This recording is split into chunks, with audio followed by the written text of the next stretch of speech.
You're watching this because we've sent it to you to whet your interest for the renovation of a grave in Dunedin. Let me tell you the story. It could be said Andrew James Johnson's last residence was the grave sitting high above his first residence at the port.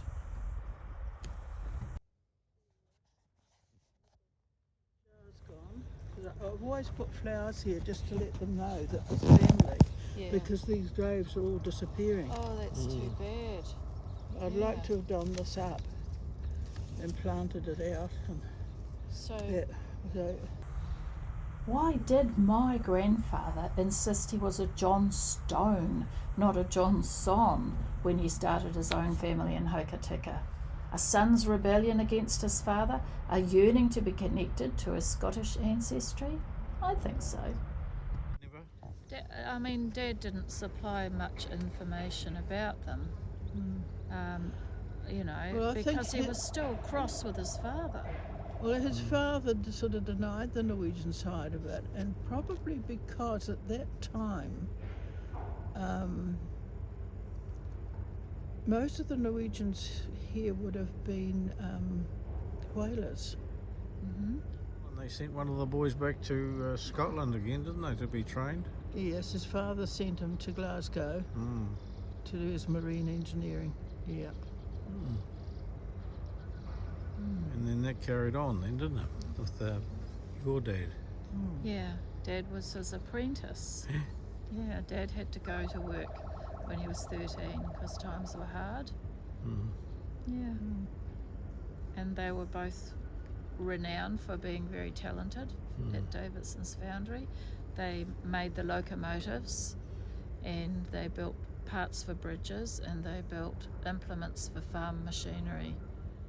And I used to say when I was a young nurse, like when I was 17 and 18, oh, my father used to work in Davidson's foundry. Jack, who was he? Jack Johnson. Oh, we know Jack.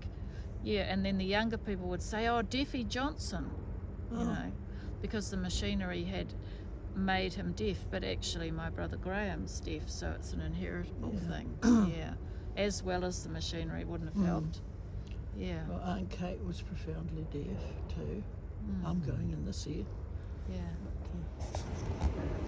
We've just come down from a tour of the cemetery with Margaret Bartlett, and we've seen the Johnson grave where the Norwegian is buried with some children, and we've seen his wife and her grave, and then loads and loads of family members put in his ashes as well. So that's Annie Grant in one grave and her husband Mr. Johnson in the other grave.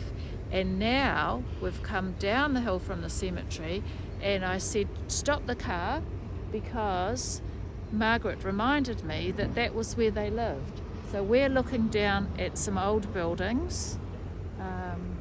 Looks like a hotel now, and another hotel or warehouse, and then their little house was just to the right of that, but the cliff fell in on them, so Annie Grant said, I want to leave. So I'll back that up with a photo. It could have been a little bit further around, but I don't think so. Maybe a bit further around where you can see just the scar on the hill to the right of that pine tree. So this is Port Chalmers in the Otago Peninsula, and this is currently the container and log loading facility, and right away up there is Tyree Point where the albatross are.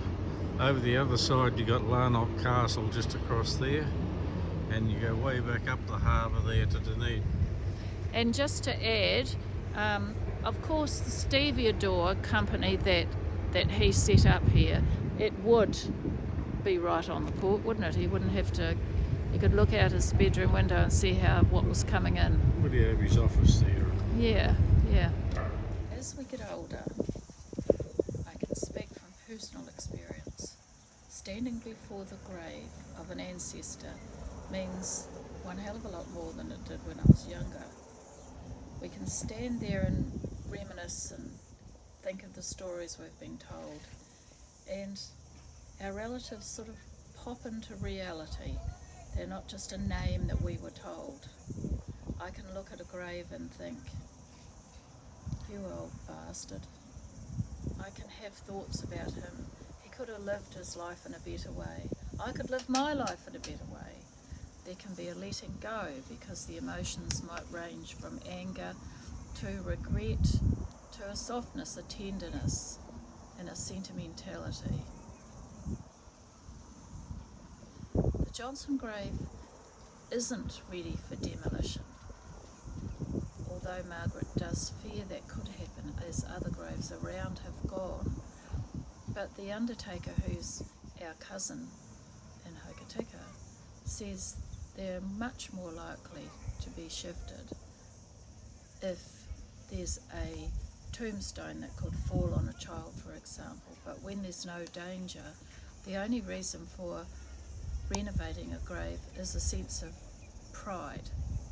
And I think this is our opportunity to acknowledge the history this man lived through and how his industrious and successful business made a platform for all of us.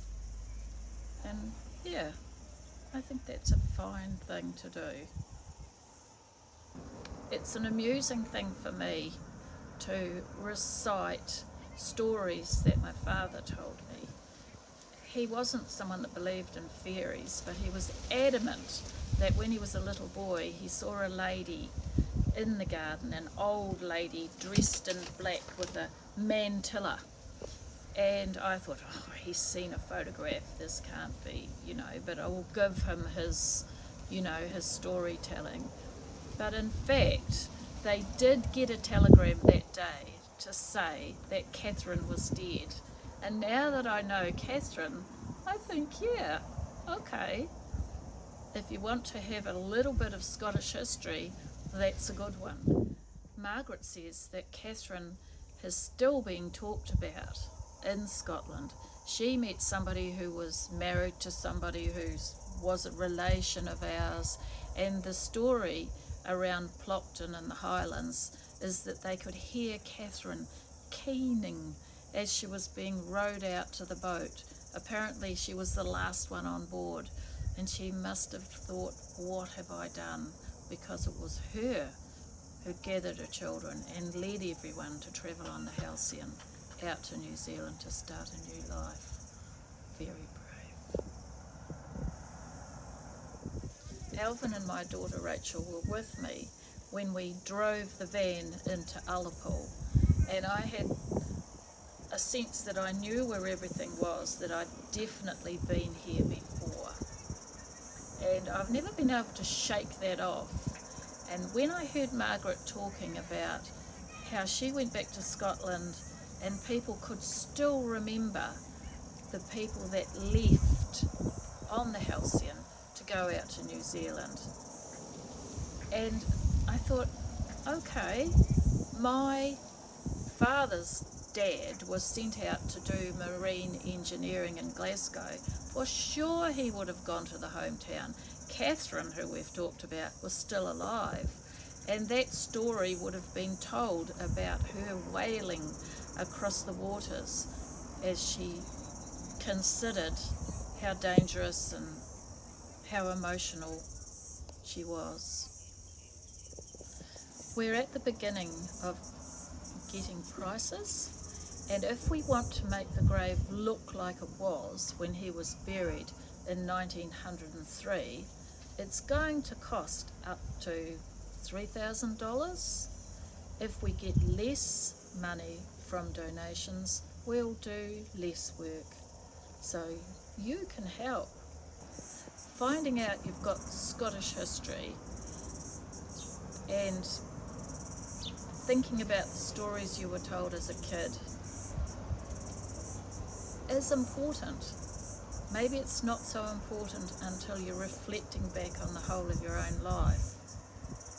But if you are able to watch to the end of this video, we're hoping that you will give some money to the project so that your children can go and have a look at this grave and this piece of history.